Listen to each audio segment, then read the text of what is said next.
Alright, this is my next project I'm working on. I've got 2 weddings coming up, both on the same day.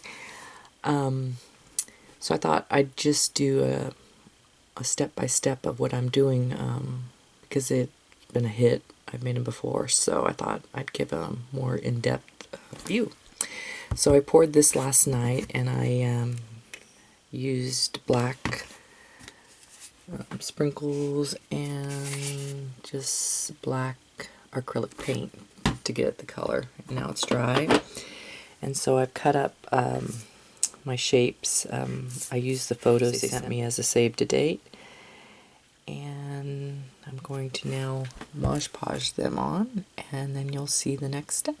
Okay, I've done about 7 or 8 layers of Mod Podge, and I've used the gloss. Warning, just when you have a lot of layers like this, especially on this one, you want to make sure that you really seal it thoroughly, using a lot of layers of Mod Podge, because you know, if you don't, you'll get bubbles popping up or even watermarks.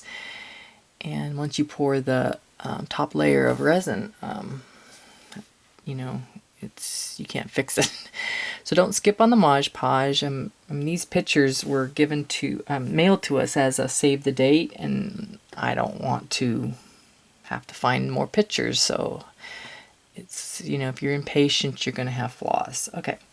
So the next step I'm going to do is I'm going to I coated the whole thing with Mod Podge, and now I'm going to add these little confetti hearts.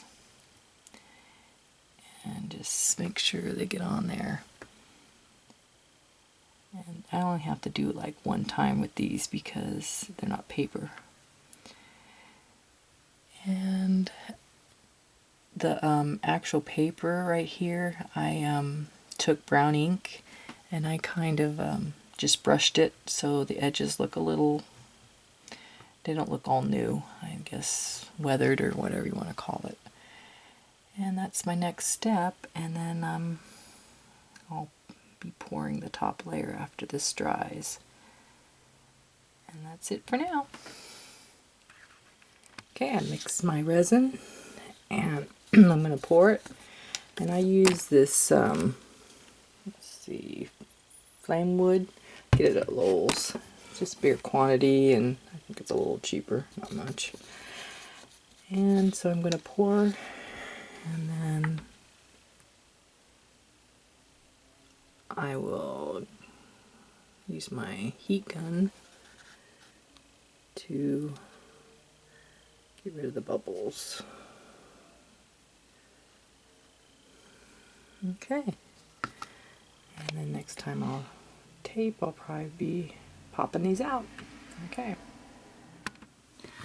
Alright everyone, they're dried. And even after all those layers of Mod Podge, I still got some bubbles, but they're on the very edge, and I think I can just file them out. And so let's see if you can. I do know how to get bubbles out if they're in the center, and you just dome it, and then when you're doming, yeah, this will file out fine. And this one has a bigger one. I think it's on the edge too, and I can file it out. Yeah, that'll be fine. You can see that right there. So my next step now is I'm going to file them, and I'm going to probably dome them because it looks like the mold was a little off. It wasn't very level, so I'm going to have to dome it just to kind of bring it up to the right. But they turn out pretty good. Otherwise, I'm pleased. Alright, so the next time you see, I'll have them probably already, well, I might share me doming, I don't know, we'll see. Okay, till next time. Okay everyone, I'm going to film me doming these. And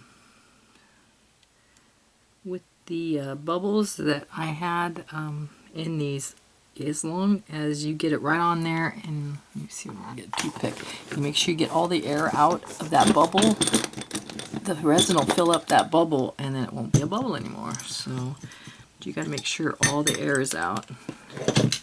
And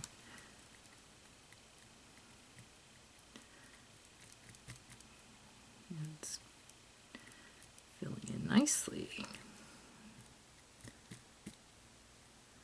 Perfect.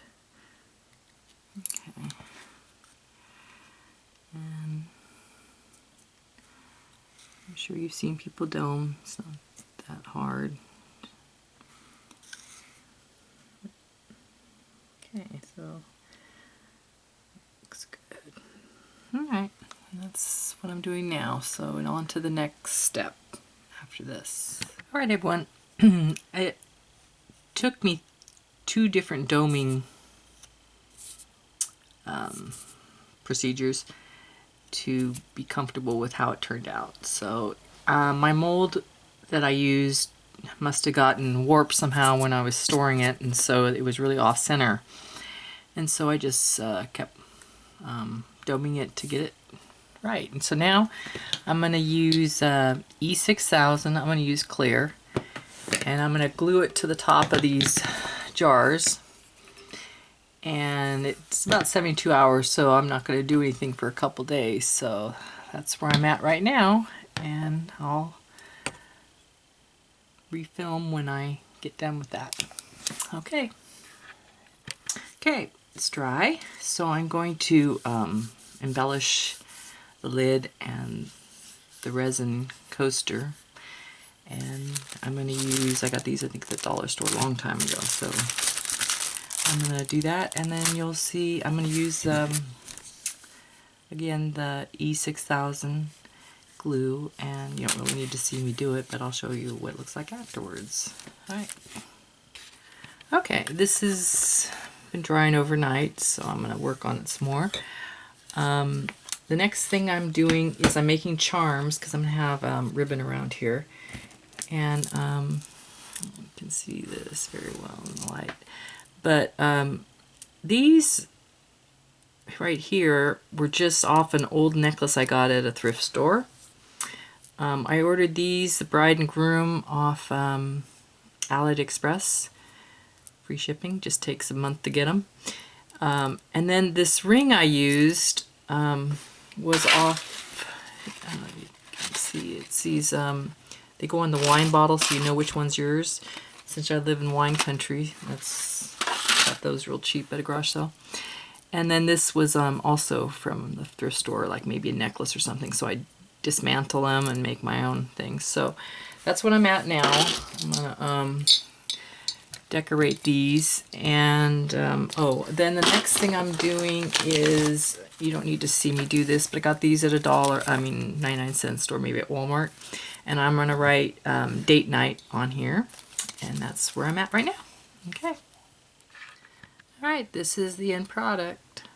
Has date night on here, some cash, the bow, their charms.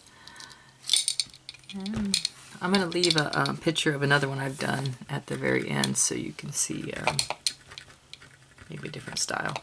Anyway, thanks for watching.